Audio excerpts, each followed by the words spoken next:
Seminar hall ഒരു കസേരയിൽ നമ്മളെ ഇരുത്തും. ചുറ്റും ഈ പ്രഗത്ഭരായിട്ടുള്ള ടീച്ചേഴ്സ് വന്നിരിക്കും. എല്ലാവരുടെയും മുഖത്ത് ഗൗരവം. വിഷയം നമ്മൾ അവതരിപ്പിച്ചു കഴിഞ്ഞാൽ അവിടെ ഇരിക്കുന്ന MA സെക്കൻഡ് ഇയർ വിദ്യാർത്ഥികളുടെയും ഈ അധ്യാപകരുടെയും ചോദ്യങ്ങൾക്ക് ഉത്തരം പറയണം. ചോദിക്കും, കരഞ്ഞു പോകും. അങ്ങനെ ആയി കഴിഞ്ഞപ്പോൾ ഞാൻ മ്യൂസിക് കോളേജിലെ മിനി ടീച്ചറെ വിളിച്ചിട്ട് പറഞ്ഞു, എനിക്ക് ഇവിടെ സഹിക്കാൻ വയ്യ, ഇങ്ങനെയാണെങ്കിൽ ഞാൻ നാളെ വരും. ഞാൻ കറിയാ മാഷിൻ്റെ അടുത്ത് വന്നു. മാഷെ കരഞ്ഞുകൊണ്ടാണ്, മാഷെ എനിക്ക് പറ്റില്ല മാഷെ, ഞാൻ പോയിക്കോളാം. ചൈതന്യവും ശക്തിയും നിറഞ്ഞ വാക്കുകളായിരുന്നു എപ്പോഴും കറിയാ മാഷിനുണ്ടായിരുന്നത്. അവസാന നിമിഷം കാണുമ്പോഴും ആ ചൈതന്യവും ശക്തിയും നിറഞ്ഞ വാക്കുകളായിരുന്നു. സാറ് പറഞ്ഞു, ശ്യാമിലിക്ക് എപ്പോഴും പേര് ചൊല്ലി വിളിക്കുന്ന ഒരു അധ്യാപകനായിരുന്നു. ഞങ്ങൾ വിദ്യാർത്ഥികളെ ഇത്രയേറെ ബഹുമാനിച്ച വേറൊരു മാഷിനെ എന്നെ ഇത്രയും വർഷത്തെ അധ്യാപന ജീവിതത്തിനിടയിൽ കണ്ടിട്ടില്ല. ഞാനൊന്നും ഇതിന്റെ അയൽവക്കത്ത് പോലും എത്തില്ല. പേരറിയാവുന്ന, തന്റെ ശിഷ്യരുടെ മുഴുവൻ പേരും അറിയാവുന്ന, പേരും ചൊല്ലി വിളിക്കുന്ന പ്രിയപ്പെട്ട അധ്യാപകൻ.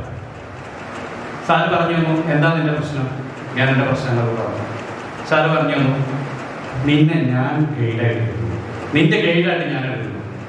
ഞാനൊന്നും ഞെട്ടി, ഇന്ന് ഞെട്ടി, കുറെ കാലങ്ങൾക്ക് ശേഷം ഞെട്ടി. കാരണം സാറിന്റെ കീഴിലെ ഒരു കിട്ടുമെന്നുള്ളത് ഒരു ചോദ്യം.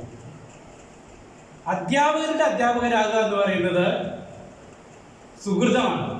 എനിക്ക് പ്രിയപ്പെട്ട അനീസ് സാറിനോടും നിങ്ങൾ ടീച്ചേഴ്സിനോടുള്ള എല്ലായ്പ്പോഴുള്ള ഒരു അസൂയാണ്. അധ്യാപകരാകുക എന്ന് പറഞ്ഞാൽ ആ ജന്മം സുഹൃതമായി. അങ്ങനെ ഒരു സുഹൃതം കൈവരിച്ച സ്കറിയ മാഷ്, ഡോക്ടർ സ്കറിയ സക്രിയ. സ്കറിയ മാഷ് ഞാനായിട്ടുള്ള ബന്ധത്തെക്കുറിച്ചാണ് കുറച്ച് കാര്യങ്ങൾ പറയുന്നത്. സാറ് നൽകിയിട്ടുള്ള രചനകളെ കുറിച്ചോ സാറിന്റെ നേട്ടങ്ങളെ കുറിച്ചോ ഒന്നും നിരത്തി പറഞ്ഞ് ഒരു ഘോഷയാത്ര നടത്തി നിങ്ങളെയൊന്നും ഞാൻ ബോറടിപ്പിക്കുന്നില്ല. വേറൊരു സത്യം കൂടിയുണ്ട്, സാറിന്റെ എല്ലാ കൃതികളൊന്നും ഞാനും വായിച്ചിട്ടില്ല. സാറിന്റെ ഏറ്റവും അവസാനം ഇറങ്ങിയ സ്കറിയ സക്രിയയുടെ തിരഞ്ഞെടുക്കപ്പെട്ട ലേഖനങ്ങൾ പോലും വായിച്ചിട്ടില്ലാത്ത ഒരു എളിയ ശിഷ്യനാണ് ഞാൻ.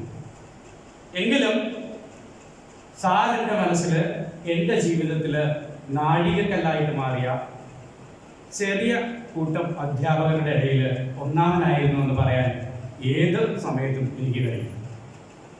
അല്ലെങ്കിൽ എന്നെ പ്രാപ്തനാക്കിയ, ഞാൻ പോലും അറിയാതെ എന്നെ പ്രാപ്തനാക്കിയ ഒരു അധ്യാപകനായിരുന്നു ഡോക്ടർ സ്കറിയ സക്രിയ. സാറിന്റെ ശിഷ്യന്മാരെ കുറിച്ച് പറയുമ്പോൾ ഏറ്റവും എളിമയോടെ ഞാൻ പറയുന്നു, കാസർഗോഡ് മുതൽ അങ്ങ് തിരുവനന്തപുരം വരെ നീണ്ടു കിടക്കുന്ന എല്ലാ വിദ്യാഭ്യാസ സ്ഥാപനങ്ങളിലും സാറിന്